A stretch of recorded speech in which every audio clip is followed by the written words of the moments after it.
ഇന്നലെ പറഞ്ഞത് ഒരു കോൺഫിഡൻഷ്യൽ ഫയൽ എക്സൈസ് ഡിപ്പാർട്ട്മെന്റിന്റെ കയ്യിലുണ്ട്, അതിൽ താങ്കളുടെ പേരും ഫോട്ടോയും ഉൾപ്പെടെ ഉണ്ട് എന്നൊക്കെയാണ് പറഞ്ഞത്. അയാള് വെളിവിടട്ടെ നിങ്ങള് അത് ഞാൻ ചോദിക്കട്ടെ. അല്ല അതെ, അയ്യോ അത് ഇന്ന് തന്നെ വിടാൻ പറയുന്നത്. മാധ്യമങ്ങൾ ഇപ്പൊ പോയി അയാളോട് ആ തെളിവൊന്ന് വിടാൻ പറയും, വിടാൻ പറയണം. അതല്ലേ അന്തസ്സുള്ള ആരോപണം ഉന്നയിച്ച ആളുകൾക്ക് ആ ആരോപണത്തിന്റെ വസ്തുതകൾ പുറത്തുവിടാൻ സാധിക്കണം.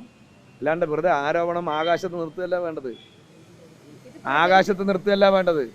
ആ ആരോപണം തെളിയിക്കപ്പെടുന്ന തെളിവുകൾ പുറത്തുവിടട്ടെ. പിന്നെ കോൺഫിഡൻഷ്യൽ ഫയലുണ്ട്, ആയിക്കോട്ടെ, ഞാനിതുവരെ അറിഞ്ഞിട്ടില്ല. അപ്പൊ അങ്ങനെ ഒരു ഫയൽ ഉണ്ടെങ്കിൽ അതുകൂടി പുറത്തു വരട്ടെ. അതിലെന്താ പേടി? പ്രചരിപ്പിക്കുന്നത് മാധ്യമങ്ങളല്ല. ഒരു കാലത്ത് താങ്കളുടെ ഒപ്പം പ്രവർത്തിച്ചിരുന്ന ഒരാളാണ്, സിപിഎമ്മിന്റെ മുൻ ജില്ലാ സെക്രട്ടറി അംഗമായിരുന്നു, മുതിർന്ന നേതാവാണ്. ആവട്ടെ, മാധ്യമങ്ങൾ പ്രചരിപ്പിക്കുക, അത് ഏറ്റുപിടിക്കുകയാണെന്ന് ഞാൻ പറഞ്ഞുള്ളൂ. മാധ്യമങ്ങൾ, നിങ്ങളെ പോലുള്ള മാധ്യമങ്ങൾക്ക് ഇങ്ങനത്തെ കാര്യം കിട്ടുമ്പോൾ കുറച്ചുകൂടി ഉഷാറാവും, അത് ഏറ്റുപിടിക്കണമെന്നേ ഉള്ളൂ. പിന്നെ പാർട്ടിക്കകത്ത് ഒരു നടപടി നേരിട്ട ആൾ എന്തും വിളിച്ചു പറയുന്ന രൂപത്തിലേക്ക് എത്തിയാൽ എല്ലാത്തിനും മറുപടി പറയേണ്ട ബാധ്യത പാർട്ടി ജില്ലാ സെക്രട്ടറി എന്ന നിലയ്ക്കില്ല എനിക്ക്. അതിനെല്ലാം വളരെ കൃത്യമായി ജനങ്ങൾ മറുപടി കൊടുക്കും, അതാണ് അതിന്റെ ശരി. അല്ലാതെ നേതാക്കൾ പലരും ശശിയെ സ്വാഭാവികമായിട്ട് അത്തരത്തിലുള്ള വിമർശനങ്ങൾ ഉണ്ടാണ്. അതിനിടയിൽ ഇന്ന് ഏരിയ സെക്രട്ടറി, അതായത് മണ്ണാർക്കാട് ഏരിയ സെക്രട്ടറിയുടെ ഭാഗത്തു നിന്നുണ്ടായ ഒരു പരാമർശം, ഇനി ഏരിയ കമ്മിറ്റി ഓഫീസിലേക്ക് തറവാട്ടിൽ പറഞ്ഞ സ്ത്രീകൾക്ക് വരാമെന്നാണ്. ഇത്ര നാള് അത് കഴിയില്ലായിരുന്നു എന്നുള്ള രീതിയിലൊക്കെ ഉള്ളൊരു പ്രസ്താവന ഉണ്ടായത്. അപ്പോൾ അങ്ങനെ വിമർശിക്കുമ്പോൾ പോലും ആ ഭാഷകൾ ശ്രദ്ധിക്കണമെന്ന് തോന്നാറുണ്ട്.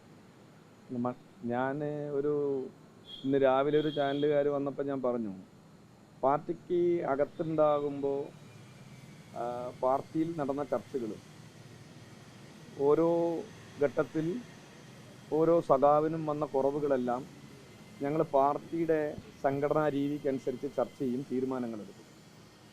പാർട്ടിക്ക് പുറത്തു പോയാൽ അതെല്ലാം വിളിച്ചു പറയുന്ന ഒരു രീതിയല്ല ഞങ്ങളുടെ. അങ്ങനെ വിളിച്ചു പറയുകയാണെങ്കിൽ ഈ മാലപ്പടക്കം പോലെ ഒരുപാട് കാര്യങ്ങൾ പറയാനുണ്ടാവും. ഞാനൊന്ന് പറയട്ടെ, അപ്പോഴേക്കും മുഴുവിക്കാൻ വിട്. നിങ്ങൾ ഞാൻ അന്തിച്ചർച്ചയിൽ ചർച്ച ചെയ്യുമാതിരിയാക്കട്ട. അന്തിച്ചർച്ചയിൽ മുഴുവിക്കാൻ വിടാത്തൊരു രീതി ഉണ്ടല്ലോ, അതല്ലല്ലോ. നമ്മളിപ്പോൾ നേരിട്ട് കണ്ട് സംസാരിക്കുകയല്ലേ, നിങ്ങൾ എന്തിനപ്പം ഇങ്ങനെ ബേജാറാവണം? ഞാൻ എല്ലാത്തിനും പറയാം മറുപടി. അപ്പോൾ ആ ഒരു രീതി പാർട്ടി ഞങ്ങളെ പഠിപ്പിച്ചിട്ടില്ല. അത് എന്ത് പാർട്ടിക്കകത്ത് ഏതെങ്കിലും കാലഘട്ടത്തിൽ ഏതെങ്കിലും ഒരു സഖാവിന് ഉണ്ടായിട്ടുള്ള വ്യക്തിപരമായ വീഴ്ച, ആ വീഴ്ചയിൽ തുടർന്ന് അത് അന്വേഷിച്ച് കണ്ടെത്തിയിട്ട് കുറേ തെളിവുകൾ ഞങ്ങളുടെ കയ്യിലുണ്ടാവും. ആ തെളിവെല്ലാം അയാൾ പുറത്തു പോകുമ്പോഴോ അല്ലെങ്കിൽ അയാൾ പാർട്ടി വിട്ടു പോകുമ്പോഴോ വിളിച്ചു പറയുക എന്നുള്ളതല്ല അതിൻ്റെ ഒരു മര്യാദ. ഞങ്ങൾ അങ്ങനത്തെ പാർട്ടി മര്യാദ കാണിക്കുന്നവരല്ല. അപ്പോൾ ഞങ്ങളുടേതായിട്ടുള്ളൊരു സംഘടനാ രീതിയുണ്ട്. ഞങ്ങളെ വെല്ലുവിളിച്ചാൽ ഞങ്ങളെ രാഷ്ട്രീയം പറഞ്ഞിട്ടാണ് എതിർക്കുക, വ്യക്തിപരമായ തേജോധം പറഞ്ഞിട്ടില്ല. ഞങ്ങളെ എതിർക്കുന്ന ഓരോ വ്യക്തികളെയും ഓരോ രാഷ്ട്രീയത്തെയും ഞങ്ങളുടെ ഇടതുപക്ഷത്തിൻ്റെ ബദൽ രാഷ്ട്രീയം കൊണ്ടാണ് ഞങ്ങൾ എതിർക്കുക. അല്ലാതെ അയാളെ വ്യക്തിപരമായി മോശപ്പെടുത്തിയിട്ടോ അയാളെ താറടിച്ചു കാണിച്ചിട്ടോ അല്ല, അതിൻ്റെ ആവശ്യമില്ല.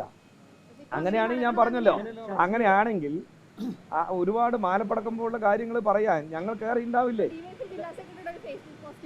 മുമ്പ് മണ്ണാർക്കാട് ഏരിയ കമ്മിറ്റി ഓഫീസിൽ ഒരു ഏരിയ കമ്മിറ്റി അംഗത്തിന്റെ, വനിതാ അംഗത്തിന്റെ ഭർത്താവ് ഒരു കാണാൻ പാടാത്ത ഒരു കാഴ്ച കണ്ടു. അതിനുശേഷം അദ്ദേഹം ആത്മഹത്യ ചെയ്തു എന്നുള്ളത് അന്ന് പാർട്ടിയുടെ ശ്രദ്ധയിൽ ഇതൊക്കെ പെട്ടിട്ടുണ്ടോ? അല്ലാതെ അയാളോട് ചോദിക്കണം. അയാളുടെ ഫേസ്ബുക്ക് പോസ്റ്റ് ഡിവൈഎഫ്ഐയുടെ ജില്ലാ സെക്രട്ടറിയോടല്ലേ ചോദിക്കുന്നത്. കാരണം അവരെല്ലാം മണ്ണാർക്കാട്ടിലെ ആളുകളായതുകൊണ്ട് അവർക്ക് കുറച്ചുകൂടി കുറേ അനുഭവങ്ങളുണ്ടാകും. അതൊന്നും എൻ്റെ ശ്രദ്ധയിൽപ്പെട്ട കാര്യങ്ങളല്ല, മനസ്സിലായില്ലേ? അല്ല, എൻ്റെ ശ്രദ്ധയിൽപ്പെട്ട കാര്യമല്ല. ഞാൻ നയിക്കുന്ന ഈ ഘടകത്തിൽ ആ ഒരു ചർച്ച ഇതുവരെ ഉണ്ടായിട്ടില്ല. ഒരു പക്ഷേ അവരുടെ പ്രദേശങ്ങളിൽ അങ്ങനെ വല്ല ചർച്ചയുണ്ടോയെന്ന് അവരോട് ചോദിച്ചു വ്യക്തമാക്കേണ്ട കാര്യമാണ്. ജില്ലാ സെക്രട്ടറിക്ക് അതിൽ മറുപടി പറയുന്നത്.